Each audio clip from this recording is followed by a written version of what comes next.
হাফিজ আলী হল ৰাহুল বড়ো, ৰিজৱানা বেগম হল ভূমিকা বড়ো। ইছলাম ধৰ্ম এৰি ইচ্ছাৰে গ্ৰহণ কৰিলে হিন্দু ধৰ্ম।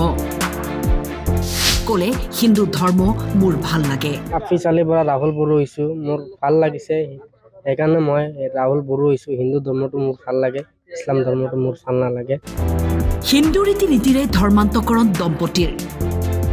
সোণাপুৰ কচতলী অঞ্চলৰ খিলঞ্জীয়া মুছলমান পৰিয়ালটোৱে গ্ৰহণ কৰিলে হিন্দু ধৰ্ম।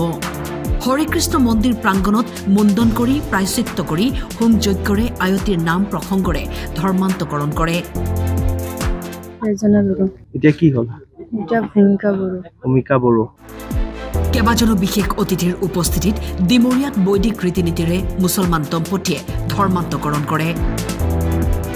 কচতলী যেতিয়া উচ্ছেদ অভিযান চলিছিল, তাৰপিছতে এবাৰ আমি পোনপ্ৰথমবাৰৰ বাবে তাত লক্ষী পূজা আয়োজনৰ সিদ্ধান্ত লৈছিলোঁ। লক্ষী পূজা যেতিয়া চলি আছিল, সেই সময়তে এই পৰিয়ালটো আমাৰ ওচৰ চাপিছিল। তেওঁলোকে হিন্দু ধৰ্মৰ প্ৰতি আকৰ্ষিত হৈছিল আৰু তেওঁলোকে হিন্দু ধৰ্মলৈ ধৰ্মান্তৰিত হ'বলৈ আগ্ৰহ প্ৰকাশ কৰিছিল।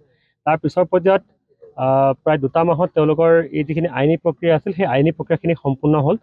বিশ্ব হিন্দু পৰিষদৰ ডিমৰীয়া প্ৰখণ্ড বজৰং দল আৰু আমাৰ ৰাষ্ট্ৰীয় স্বয়ংসেৱক সংঘৰ ডিমৰীয়াৰ যিখিনি কৰ্মকৰ্তা আছে, তেওঁলোকে এই আইনী প্ৰক্ৰিয়াখিনি সম্পূৰ্ণ কৰিলে।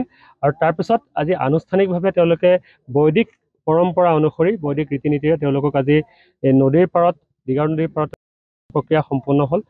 এতিয়া যিটো প্ৰায়শ্চিত্তৰ কামখিনি ব্ৰাহ্মণৰ দ্বাৰা সম্পন্ন হৈ আছে আৰু কিছু সময়ৰ পিছতে এই গোটেই প্ৰক্ৰিয়া যিখিনি বাকী আছে, যিখিনি আমাৰ হোম যজ্ঞ আৰু মন্দিৰৰ যিখিনি প্ৰক্ৰিয়া, সেই প্ৰক্ৰিয়াখিনি কৰাৰ পিছতে তেওঁলোকে আনুষ্ঠানিকভাৱে হিন্দু ধৰ্মলৈ ধৰ্মান্তৰিত হ'ব। যি হাফিজ আলী, কচতলী যিজন ল'ৰা হাফিজ আলী, তেখেতে আইনী প্ৰক্ৰিয়াৰে হিন্দু সনাতনী হিন্দু সংস্কৃতিলৈ তেওঁ প্ৰত্যাৱৰ্তন হৈছে। আমি তেখেতক কোনো জবৰদস্তি কৰা নাই বা কোনো কৰা নাছিলোঁ। আইনী প্ৰক্ৰিয়াৰে এফিডেভিট কৰি আজি আমাৰ যি সনাতনী প্ৰক্ৰিয়া আছে আমাৰ হোম যজ্ঞৰে, সেই প্ৰক্ৰিয়াখিনি আমাৰ চলি আছে। স্বইচ্ছাৰে তেওঁ হিন্দু ধৰ্ম গ্ৰহণ কৰিবলৈ ইচ্ছা প্ৰকাশ কৰাত আমি যে বাৰম্বাৰ সুধিছিলোঁ, যিহেতু ইয়াৰ কাৰণে কিবা অসুবিধা হ'ব নেকি, পৰিয়ালৰ অসুবিধা হ'ব নেকি।